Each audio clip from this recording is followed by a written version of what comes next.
What's going on, guys, and welcome back to a brand new episode of the Arsenal Career Mode. This is episode number 11, and we start today by looking at the Premier League table. Now, as you can see, currently halfway through the season, Arsenal are top of the Premier League. Now, I spoke a bit about it in the last episode about the difficulty that I'm playing on Legendary, and I only started on Legendary to test the game out, see how it worked, and it took me a bit to get used to the game.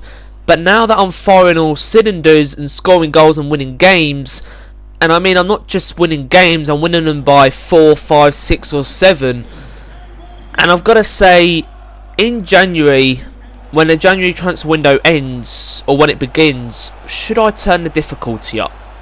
Now, it's definitely something that I'm considering, but again, it's up to you. Do you want me to turn the difficulty up? Let me know in the comments section below. But here we are then, last game of December. Yeah, it's a big one. It's the last game before the January transfer window opens, and the last game before we bring some new faces to the club in January. Yes, I'm finally able to spend my budget, and you can guess that I'm bringing some players in. Yet the squad depth isn't great. We need backups, and we need good backups as well. There's about 90 million to spend, and you can bet that I am going to spend. So going into this game then, back at home against Manchester City, of course we took them on at the Etihad 2 times recently. Actually, we took them on in the EFL Cup, and that ended in disaster where we got knocked out, and then we took them on at the Etihad again in the same week in the Premier League, and that ended in disaster as well. Well, you would see here in this one, we were actually holding our own a little bit. We actually were. Man City, they're not having the best of seasons. Bukayo Saka put us 1-0 up before the break, so a bit of hope going into the second half. And then this guy, the best French centre-back in the Premier League at this moment in time, it's William Saliba, who makes it Arsenal 2, Man City 0. And you saw in the top left there, Man City have Liverpool next, and Gabriel Jesus puts us 3-0 up. Yeah, it's a masterclass by me, and I've got to say, Haaland wasn't in this one, De Bruyne wasn't in this one, kept them quiet, and it goes back to what I was saying at the beginning of the episode, the difficulty. Am I turning it up? Well, I'm not turning it up yet. I'm turning it up at the end of the January transfer window. So after this game then, in the post-match interview, I did go to the interview, of course. As you can see here, I don't miss an interview. I always do it as a bit of content for you guys. But I got asked a couple of questions, mainly about the team morale, about the team performance. And I've got to say, it was a very good performance. We were holding our own, and we're now starting to challenge against the bigger teams. And that's exactly what I want to see from this Arsenal team. So you would see here, back in the Arsenal office, or the Arsenal headquarters if you like, we would say goodbye to Mohamed El Neni. And I've got to say, some of these cutscenes, they're a bit deep really, aren't they? Like, Mohamed El Neni, he's been at the club for a long period of time, and he just gets shoved out the door. He didn't get a handshake, didn't get a goodbye, just shoved out the door, see you later, and we moved away. It was just like, wait a minute, like, Mohamed El Neni served the club, and he served the club very well, scoring some absolute bangers over the years, getting assists, and you're going to treat him like that? Well, no wonder nobody wants to come to Arsenal. But as you would see here, taking on Wolves here for the second game of today's episode. Now in January the 1st, New Year's Day here at the Emirates.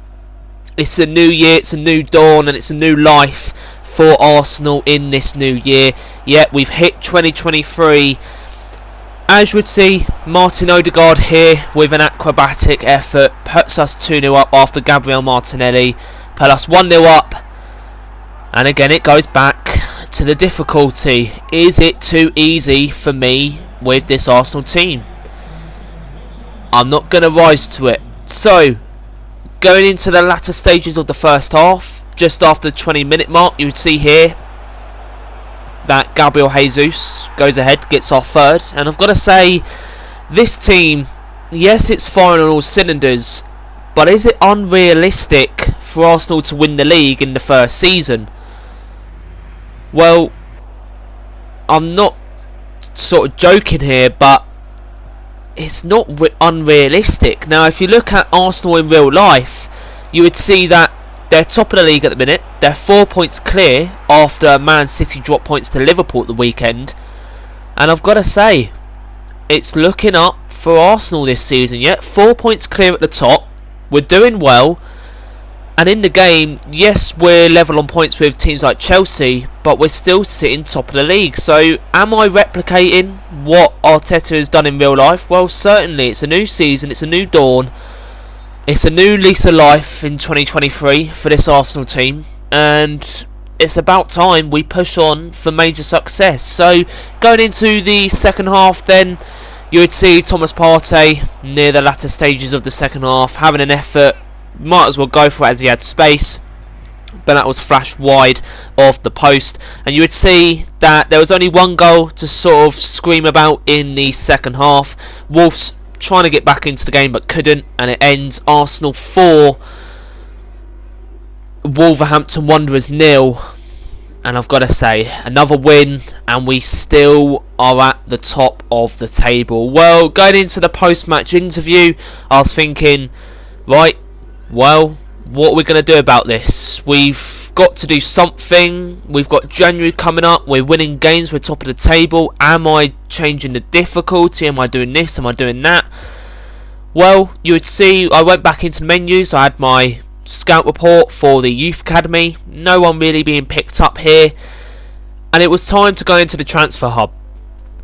The first signing under the Calzio era here at Arsenal. Eddie Howe came to the office and you saw that Newcastle badge. Who would it be from Newcastle? Would it be a returning face to the Emirates? Joe Willock is back. I was so upset years ago when Arsenal let him go, and I've got to say, Joe Willock, we've missed you, mate. Yeah, there was no other player I wanted to bring back first than Joe Willock. I knew I wanted him. I knew I had to get him. I knew he wanted to come back. I knew he missed the Emirates so much that I wanted him. And again, I've missed him at the Emirates. He was so good under the other managers. He just never really got given a chance. And because he didn't get a chance, he was sold. But Joe Willock, it's time for a new era. It's a new year. It's a new dawn. It's 2023 in the save. And it's time for returning players to get their chance. Yet Joe Willock, as you can see here, we agreed a £12.5 million deal for Joe Willock. As you can see, I'm very busy there with my phone. Just saying a quick hello to Joe Willock. I'll see you in the next game with Bournemouth in the FA Cup. But there he is, Joe Willock. He's back in an Arsenal shirt, and this is just one of the many transfers that I want to bring in to this Arsenal team. January is here, players are returning, players are getting their chance, and I've got to say, it's looking bright for this Arsenal team. Now, Joe Willock, he is that type of signing. He's not going to burst into the first 11, but he's going to be that squad rotation player. But if he does well, proves he's right, then he's going to get into that first 11. But guys, that will end today's episode of Career Mode. I hope you did enjoy, and if you did, please go down, like and subscribe to the channel. It's free, and I appreciate the support. But guys, stay safe. We start the FA Cup next against Bournemouth. Have a great day. Bye for now.